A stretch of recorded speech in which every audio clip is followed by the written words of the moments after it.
There you go. The Connecticut Intelligence Center sends out reports. It started as a homeland security thing where the focus was on terrorism, and we realized that it was a pretty, empty report. There were no terrorist activities this week. Because the reality is that's not happening.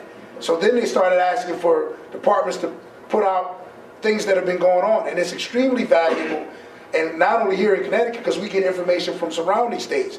We can see if there's a robbery going on, if there's an increase of tractor-trailer tires getting stolen, if there's an increase in what we call smash and grabs, and so we can then direct our patrols to try to fend those things off.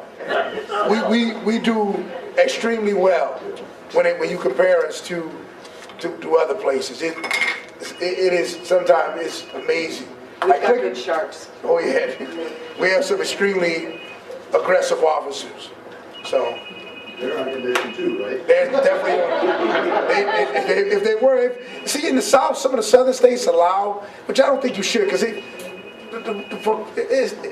promotes corruption. I think if every time if I could go out and every car stop we giving it here, we wouldn't even need a budget. You just go out and stop. You know how many cars I can stop? Going home, and this is no joke. Sometimes leaving here going home, like when I go, I'll stop 4 or 5 cars before I get to my house. And she knows that's not that far. It's like 7 miles away. It's ridiculous. I wouldn't even stop her. We stay away from lawyers. Lawyers and priests, we leave them alone. We're in good shape. You have a law that you're be on the cell phone when you're Yes. driving. Do you ever stop it? I've never seen We stop a lot of people for that. And another thing, because we get this complaint, police officers are exempt from that law, even though nobody likes it. We are. And they did it for a perfect reason. We're always driving, talking on the radio anyway. And oftentimes, you're supposed to only be talking police business. That's what they say. And whenever someone calls, if I ask the officer, oh yeah, I was talking to another officer about this case I was working on. So he would call to complain. We try to, in fact, we discourage it. The officers doing it. And people, we stop them and we give quite a few tickets. It's just amazing to me the number of people that still do it. And primarily it's because the law, and you probably are not aware of this, if you get stopped for that ticket, as long as you go get a receipt that you bought a hands-free, you don't have to pay the first time. You don't have to pay. It's a $100 ticket, but if you can go buy a $9.99 cheap one that you're not even going to use, and you put the receipt in and you send it with your ticket, you don't have to pay. And that's the way the law is written. And they had talked about changing the law and raising the fine to $250, but I think all the people were probably on the cell phone talking about how that wasn't a good idea, and they changed their minds.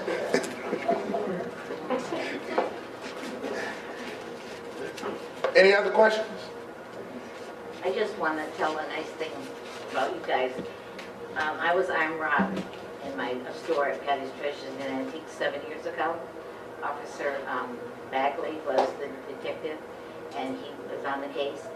Well, when they did arrive, I mean, there must have been 7 cruisers parked every which way when the call came in. I mean, they came from all over. And they knew I'm a senior citizen and alone in the store. And when they brought the dog went and smelled around, and he left with the officer, and he went down the street that was right near my store, and he showed where the person had parked the car on Bloomfield Avenue, and it was an SUV, and a woman, 45 years old, white female, dressed very nicely, very beautiful woman, who showed me the gun and told me she wanted the cash. She had talked about a few things, and the things she touched, the Windsor police took them to the store, to your place, and took fingerprints and everything. And within 3/4 of an hour, she robbed a store, Emmy Lou's gift shop in Glastonbury. And they robbed 5 stores all that week. Windsor police were the only ones that came, took fingerprints, found out, about her card, everything. Emmy Lou's, she left some salt and pepper shakers on the counter. They didn't even bother to take the prints or anything. nobody did an investigation but Windsor Police. All 5 towns, West Hartford was one of them, East Granby was another one, and Talon. And just Windsor Police did a thorough investigation. Nobody even cooperated with you guys. I thank you for that. And it's interesting you mentioned robbery, which is just again, it's a heinous crime because it's people that are bullying people, taking from them. The national clearance rate for robberies is right around 50%.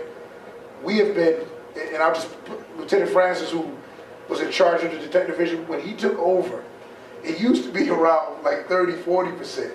And it went up collectively in adding new detectives into the division to where it's up usually over 70%.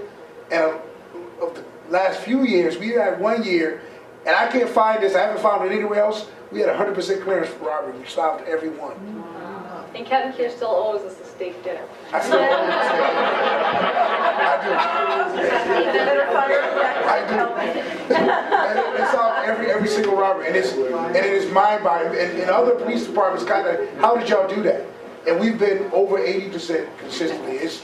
It's kind of really, it's amazing. Yep, that's nice.